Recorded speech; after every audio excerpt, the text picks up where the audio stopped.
자, 이제 세 번째 시간 시작해 볼게요. 날씨가 많이 추워졌습니다, 여러분. 그죠? 올해는 갑자기 추워진 것처럼 느껴지죠. 그죠? 늦더위가 좀 있었죠. 늦더위가 좀 있어요. 기상이변 참 무섭습니다. 다음에 대면 강의하게 되면 기상이변에 관련돼 가지고 한번 또 얘기를 해보죠. 뭐 다큐멘터리 좀 봤는데 학생 여러분들도 그 다큐멘터리를 좀 봤으면 좋겠어. 너무 무섭더라고. 이걸 기후가 지구온난화 되는 걸 우리는 최대한 더디게 만들어야 되더라고. 기후온난화를 막을 수는 없는 거야. 그게 너무 무섭더라고. 여러분들이 한참 이제 사회생활을 하고 그런 시기에 그 변화에 대한 전 세계적인 천재지변과 관련된 문제들이 사회적 문제로 대두되는 것 같아. 그래서 많은 과학자들이 미리미리 준비를 해야 되는데 이걸 막을 수는 없고 최대한 뒤로 미룰 수 있는 방법. 그러니까 참 아이러니하죠. 그죠? 과학의 발전이 이런 사회적인 문제, 기후라든지 자연과 관련된 문제를 만들어냈는데, 근데 또 이걸 해결할 수 있는 것도 과학의 발전밖에 없거든. 참 그렇습니다. 얘기합시다. 836페이지. 양도소득 과세 표준에 계산돼 있죠. 자, 이제 양도 차익까지 계산하고 장기보유 특별공제 단계를 보는 거야. 그러면 양도소득 금액이 나오고 요 밑에서 이제 기본공제라는 걸 250만 원을 차감해줘. 그리고 나면 이제 과표가 나오는 거예요. 자, 밑에 장기보유 특별공제 봅시다. 적용 대상 자산 돼 있죠. 장기보유 특별공제는 어떤 거냐면 내가 양도소득세 과세 대상 자산을 갖고 있다가 파는데 굉장히 오랜 기간 동안 보유하고 있다가 판대. 그러면 차익이 많이 생겼으면 이건 단기간에 생긴 차익이 아니라 수십 년간, 길게는 수십 년간 누적된 소득이잖아요. 이게 한 번에 팡 실현되기 때문에 공제 혜택을 많이 주는 거야. 우리 퇴직소득세처럼 그런 개념이라고 생각하면 돼. 장기보유 특별공제는 무조건 다 적용해 주는 게 아니야. 다음 자산의 양도에 의해서 적용한다 돼 있죠. 자, 동그라미 1번. 토지 건물로서 3년 이상인 거, 보유기간 3년 이상. 3년 이상부터 적용을 해주는 거야. 토지 건물로서 3년 이상인 거. 다만 미등기 양도자산 및 다음의 자산은 제외한다 돼 있는데, 다음의 자산, 이게 참 투기 관련된 문구인데 조금만 읽어볼게. 일단 미등기 양도자산은 안 돼. 장기보유 특별공제 이런 거 안 해준다고. 도둑놈들이라고. 미등기하고 미등기 전매하는 놈들은. 그래서 이런 혜택을 안 줘. 그리고 다음의 자산을 제외한다고 돼 있는데 동그라미 기역 니은 밑에 디귿 리을 돼 있는데 그냥 제가 설명을 해줄게. 부동산 투기 방지 목적으로 규제를 하는데 투기지역, 투기과열지역, 조정대상지역으로 나눠가지고 세 단계로 제재를 가해. 아무튼 상관없이 이런 투기 방지 목적으로 제재를 가하는데 거기에 해당되는 물건들, 어떤 물건들인데 1세대 2주택 이상인데 투기지역, 투기과열지역, 조정대상지역 이런 데 있는 1세대 2주택 이상 혹은 1세대 3주택 이상 이런 거는 투기 물건이라고 보고 장기보유 특별공제 이런 걸 적용을 안 한다. 이렇게 우회적으로 제재를 가하는 거야. 그럼 세부담이 확 늘어나니까 투기를 방지할 수 있는 그런 지원책이 되겠지. 그죠? 그런 거다. 그리고 동그라미 2번에 조합원 입주권. 조합원 입주권은 집이나 마찬가지라고 생각을 했지. 토지, 건물에 집도 들어가거든. 동그라미 2번 조합원 입주권, 집. 그러니까 이런 거에 대해서만 3년 이상 보유하고 있었으면 장기보유 특별공제를 해주겠다. 그 얘기예요. 자, 다음 페이지. 그럼 장기보유 특별공제는 어떻게 해주는데 양도차익, 여기 양도차익에 율을 곱해서 해줘. 이 율을 암기해야 돼. 자, 방가로 2번에 837페이지 방가로 2번에 밑에 방가로 2-1 돼 있지. 1세대 1주택 외의 자산. 1세대 1주택에 대해서는 혜택을 많이 준다고. 혜택을. 그래서 장기보유 특별공제도 많이 해줘. 교수님 1세대 1주택은 비과세라 안 그랬어요? 1세대 1주택은 원칙적으로 비과세 되는데 고가주택, 실지 거래가액이 12억 원을 초과하는 고가주택에 대해서는 양도소득세 과세한대지. 과세를 하더라도 장기보유 특별공제 적용해 주는데 많이 해주겠다 그 얘기야. 그럼 지금 보는 거는 그 외의 자산, 즉 1세대 1주택 외의 자산은 공제율이 어떻게 되는지 3년 이상부터 15년 이상까지 있지. 1년에 3%씩 해준다고, 1년에 2%씩 해준다고 생각하면 돼. 2%씩. 그러면 1년에 2%씩이니까 1년이면 2%, 2년이면 4%, 3년이면 6%지. 근데 3년 이상 때부터 적용을 하거든. 그러니까 3년 이상 6%부터 시작하는 거야. 그래서 매년 2%씩 총 15년 이상까지. 그럼 15년 이상이면 2% 곱하면 30%지. 30%. 그런 식으로 적용해 주는 거야. 됐죠? 됐죠? 자, 밑에 별 표시에 그럼 보유기간은 어떻게 따지냐 이거야. 취득 시점부터 양도 시점까지야. 취득 시점부터 양도 시점까지. 등기부 등본에 등록되어 있는 취득 시기 그리고 양도 시기 그걸 가지고 따진다 이렇게 생각하면 돼. 원래 원칙적으로는 대금 청산 시점이지. 대금 청산 시점. 근데 일반적으로 대금 청산하는 날에 등기부 접수가 이루어진다고. 그래서 그게 거의 일치해. 일반적으로는. 자, 밑에 반가로 2번에 밑에 별 표시에 동그라미 1, 2, 3 이런 거 읽지 마요. 어려워요.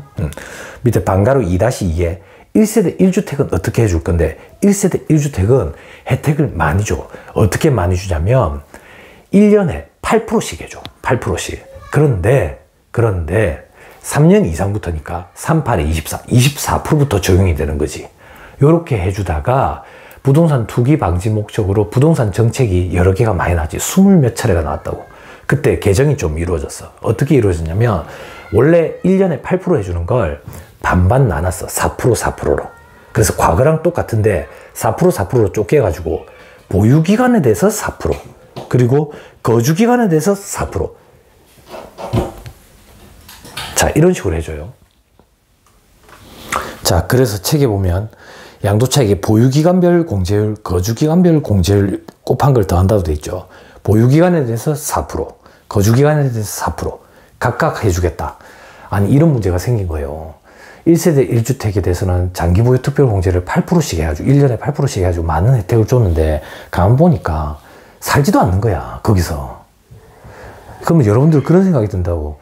교수님, 1세대 1주택은 한 세대가 주택을 하나 갖고 있다가 파는 건데 어떻게 거기서 살지를 않는데, 그러면 거기서 살지 않으면 어디서 산다는 얘기입니까? 이런 생각이 들 수가 있잖아. 그런 경우가 많아. 내가 주택을 한 채를 갖고 있어. 예를 들어서. 그럼 나는 1세대 1주택이잖아요. 근데 나는 이 집을 세를 주고 나는 다른 데 세를 얻어서 살아. 그럼 나는 1세대 1주택인 거야. 아니, 그런 경우가 많아요. 많아요. 예를 하나 들어볼게. 내가 총각이야. 나이가 많은 노총각이라고. 노총각인데, 예를 들어서 나는 장가 갔어, 이미. 예를 들어서 내가 나이가 많은 노총각인데, 아파트를 분양권을 신청을 했는데, 당첨이 된 거야. 당첨이 됐어. 그게 당첨이 돼가지고 내가 아파트를 분양을 받았는데, 이게 뭔가 34평짜리야. 34평짜리인데 나는 혼자 살아. 34평 아파트에 혼자 살면 썰렁하거든. 유지 관리비도 많이 들고. 그럼 내가 뭐 한다고 유지 관리비 많이 들이면서 큰 아파트에 살 거야. 이걸 차라리 세를 주고 나는 12평이나 16평짜리 아파트에 구해가지고 혼자 사는 게 낫지. 그럼 나는 이걸 세를 주고 다른 데 전세 얻어가지고 산다고. 그러면 1세대 1주택이라고. 이 상태에서 이 아파트 34평짜리를 나중에 팔면 1세대 1주택 비과세 혜택, 혹은 나중에 고가주택이면 장기보유 특별공제를 받을 수 있는 거야. 그래서 세법이 개정을 일으켜서 그냥 무조건 8% 해주지 말고 보유기간과 거주기간을 각각 쪼개서 보유하는 동안 거주도 다 했다. 그럼 8% 해주는 거야. 근데 보유기간과 거주기간이 다르면 각각 4%씩 적용해 주겠다. 그 얘기예요. 다음 페이지.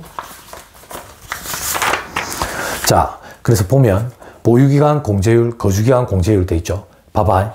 3년 이상이라고 돼 있지. 3년 이상 1년에 4%라 했잖아. 곱하면 12%지. 됐죠? 오른쪽에 거주기간도 봐봐. 3년 이상이라고 돼 있지. 1년에 4%씩 곱하면 12%지. 그죠? 그럼 맨 밑에 10년 이상이면 40%, 40% 합치면 80%라고. 그래서 3년 이상 그리고 10년까지 총 80%까지 3년 이상 24%에서 총 80%까지 이렇게 해준다고. 그런데 이걸 4%, 4%씩 쪼개놨다고. 그런데 하나만 더. 거주기간에 2년 구간도 하나 끼워 넣었어. 그럼 2년 이상이면 8%겠지. 요렇게 암기하는 거예요. 됐죠? 됐죠? 됐습니다. 자, 그 밑에 이제 양도소득 기본공제 봐봐. 양도소득 기본공제는 두 번째 줄에 양도소득 금액에서 각각 250만 원을 공제한다 돼 있는데 첫 번째 줄 중간에 중요한 말이 나온다고. 그룹별로 한다. 그룹별로. 그러면 즉 그룹별로 250만 원을 공제해준대. 저 밑에 1그룹, 2그룹, 3그룹, 4그룹으로 나눴죠. 그럼 내가 올해 1그룹에 하나, 2그룹에 하나, 3그룹에 하나, 4그룹에 하나 각각 팔았으면 250만 원씩 4번 총 1000만 원을 기본공제를 받을 수가 있어. 그럼 반면에 1그룹에 보면 지금 토지 건물이라고 돼 있지. 토지 건물. 내가 올해 토지도 하나 팔고 건물도 하나 팔았어. 그럼 1그룹에 있는 걸 2가지를 팔았지. 그럼 뭐 양도소득 기본공제는 250만 원 한 번 받는 거야. 각각 토지 250만 원, 건물 250만 원 이렇게 받는 게 아니야. 한 번만 받는다고. 그룹별로 한 번이라고. 됐죠? 다시. 자, 1그룹에 토지, 건물, 부동산에 관한 권리, 기타 자산이 들어가고 2그룹은 주식, 3그룹은 발생상품, 그리고 4그룹은 신탁수익권. 2그룹, 3그룹에 뭐 2023년 삭제 금융투자소로 과세돼 있는데 이거 더 뒤로 밀릴 것 같아. 그러니까 신경 쓰지 말고 앞에 왼쪽 부분만 보면 돼. 자, 밑에 반가로 이번에 공제 순서. 양도소득금액에 감면소득금액이 있는 경우에는 감면소득금액 외의 양도소득금액에서 먼저 공제해. 당연하지. 봐봐요. 내가 감면되는 소득금액이 있대. 감면되는 소득금액에서 250만 원을 먼저 빼버리면 감면되는 혜택이 줄어버린다고. 소득금액 전체 분의 감면소득금액 곱하기 감면율을 적용하는데, 그럼 분자에 감면소득금액이 들어가잖아. 거기서 250만 원을 빼버리면 분자가 줄어들지. 그러면 유를 곱하면 그 금액도, 감면되는 금액도 줄어든다고. 그러면 감면의 효과를 반감시키게 되겠지. 그래서 감면되는 소득금액 외의 소득금액에서 먼저 250만 원을 빼. 그죠? 합리적으로 돼 있죠? 그죠? 자, 그 다음, 동그라미 2번에 감면소득금액 외의 양도소득금액 중에서는 해당 과세기간에 먼저 양도한 자산의 양도소득금액에서 순서대로 공제한다. 올해 내가 집을 2채를 팔았대. 예를 들어서. 그러면 주택 A를 팔고 주택 B를 팔았어. 먼저 주택 A 팔 때 250만 원을 공제한다. 그리고 주택 B 팔 때는 공제 안 하는 거야.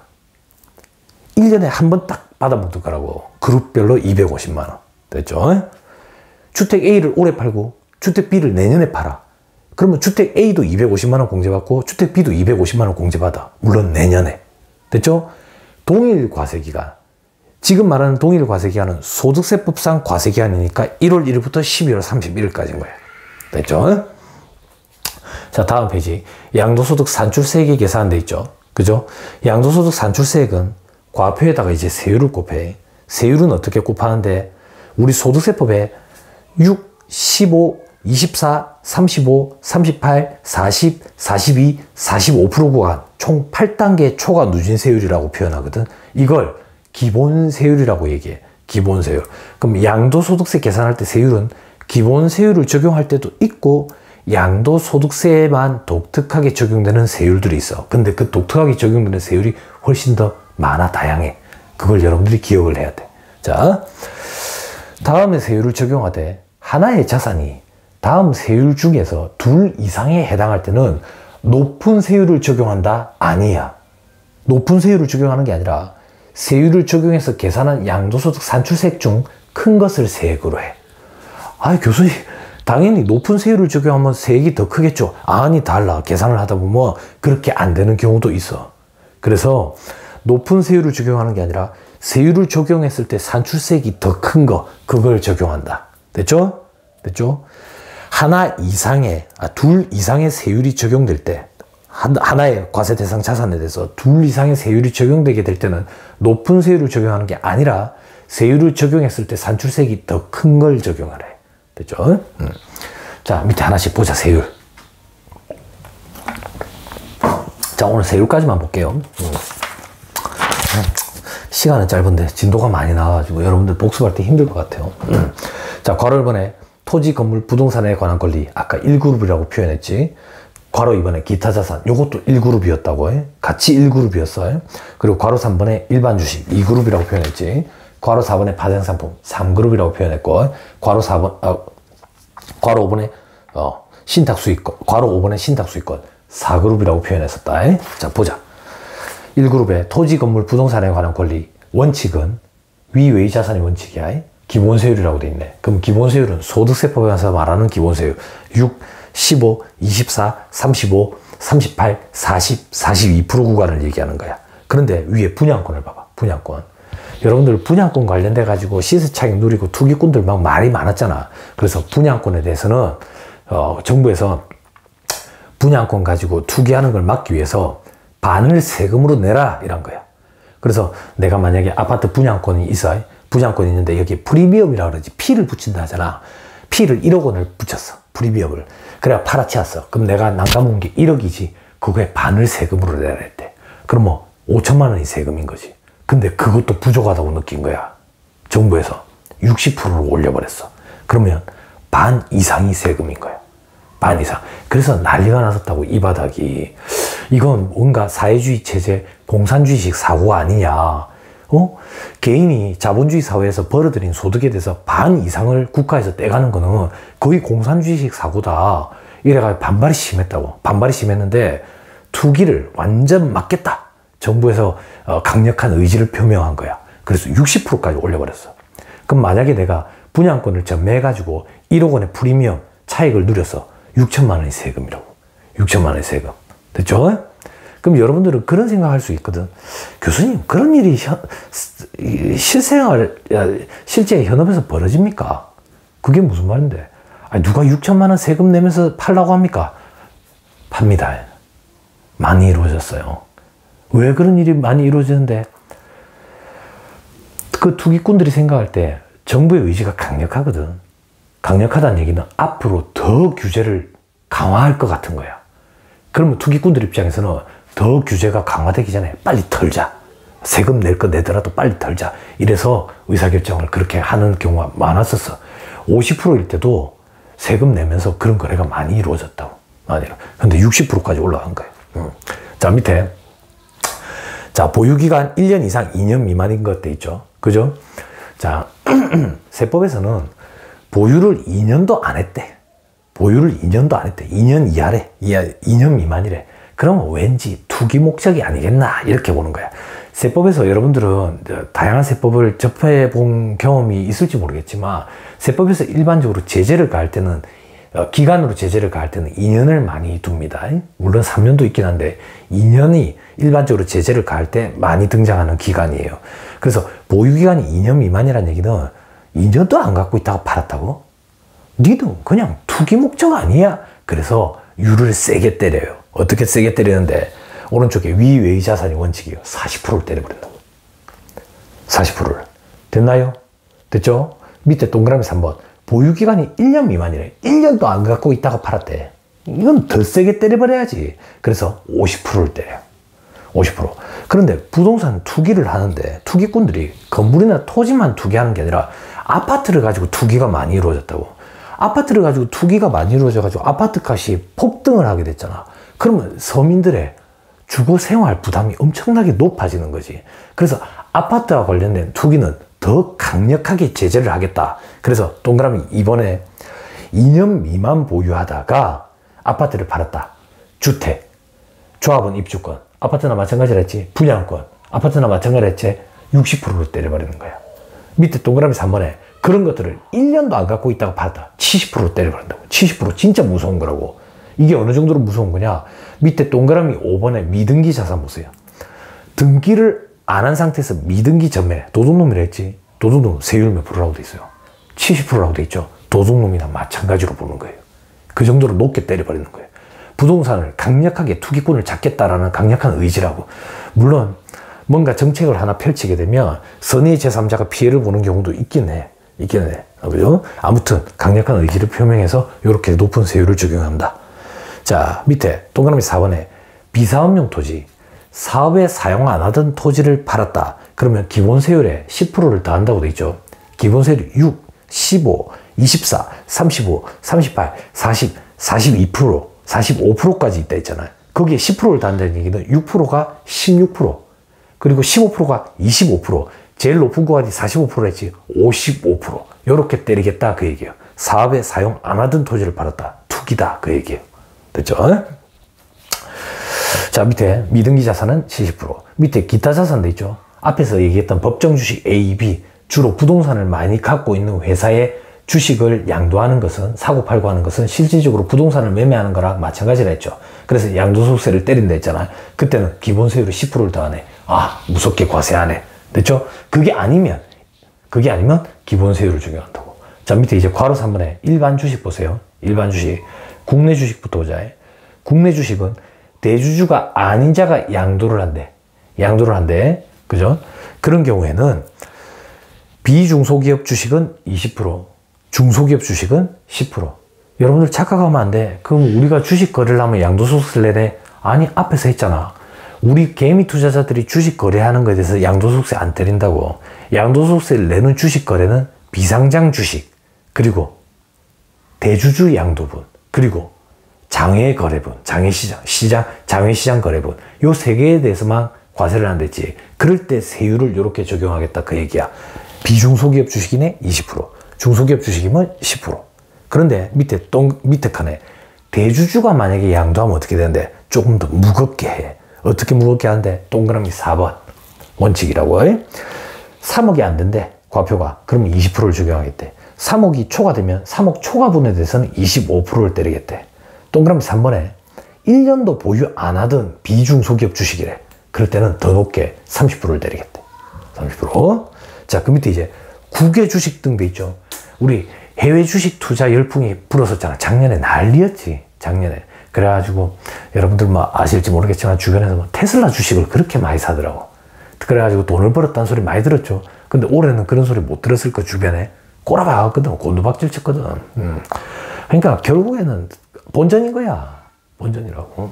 아무튼 간에 그럼 국외 주식, 해외 주식을 팔아가지고 차익이 생겼다. 동그라미 2번이 원칙이라고. 20% 세율로 적용을 해. 근데 중소기업 주식이면 10%로 과세를 하겠대. 자, 다음. 바세상품 뭐 있는데 이런 것까지는 기억하실 필요 없고, 괄호분에 신탁 수익권도 있는데 이런 것도 기억할 필요 없고. 됐죠? 자, 밑에 별표시 3번. 또 괄호 1에 동그라미 4와 괄호 2에 동그라미 1에 적용되는 세율이 뭐냐면 기본 세율에 10%를 더한다 했었지. 그죠? 그거 한번 봐봐. 6, 15, 24, 35, 38, 40, 42, 45%인데 10%씩 더하니까 16, 25, 34, 45 이래서 총 55%까지 있지. 요렇게 10%를 더하는 거야. 됐죠? 됐죠? 자, 그 정도 보면 돼요. 맨 밑에 840페이지 맨 밑에 박스에 1그룹 자산을 둘 이상한 양도한 경우 비교과세에 돼 있죠. 요거까지만 하면 내가 오늘 끝낼게요.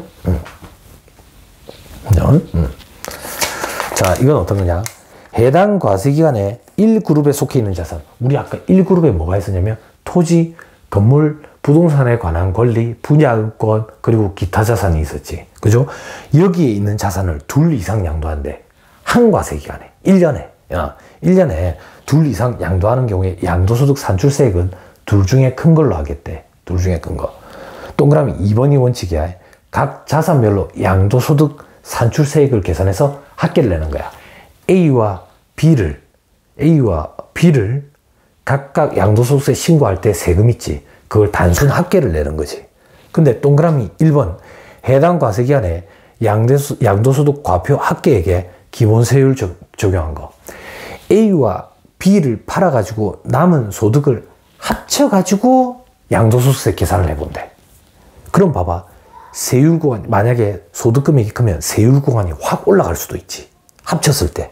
그러면 동그라미 1번이 무조건 더 크겠네? 아니, 그렇지는 않아. 그래서 둘 중에 큰 걸로 한다고. 동그라미 1번이 당연히 더 큰 거 아닙니까? A를 팔았는데 내가 차익이 남았어. 소득이 발생해서. 근데 B라는 부동산을 팔았는데 내가 손해를 봤어. 마이너스라고. 그러면 A와 B를 합치면 퉁쳐지겠지. 그런 경우에는 동그라미 2번이 더 클 수도 있다고. 그래서 이걸 비교과세라고 그래요. 비교과세. 이걸 주의해야 돼. 이거를 요 얘기만 하고 마칠게요. 여러분들 실생활에서도 필요한 거니까 꼭 기억해놔. 제가 현직 세무사로 일을 하잖아. 그러면 양도소득세 상담 의뢰가 들어와. 뭐 집을 판다라고 가정을 해볼게. 이 클라이언트가. 그럼 내가 뭐라고 하냐면 혹시 사장님 요 집을 매매하기 전에 다른 물건, 토지나 건물이나 뭐 똑같은 아파트나 집이나 분양권이나 이런 거를 매매하신 적이 있습니까? 꼭 물어본다고.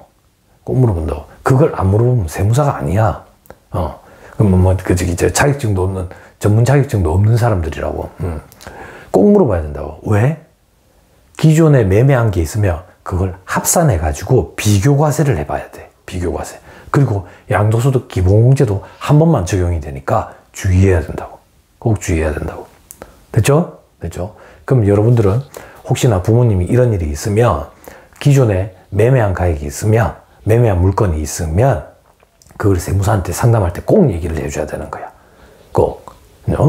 근데 어차피 세금이 나올 거래. 세금이 나올 거고 A라는 자산을 아파트를 5월에 팔았어. 그리고 지금 11월인데 B라는 아파트를 팔까 말까 고민 중이래.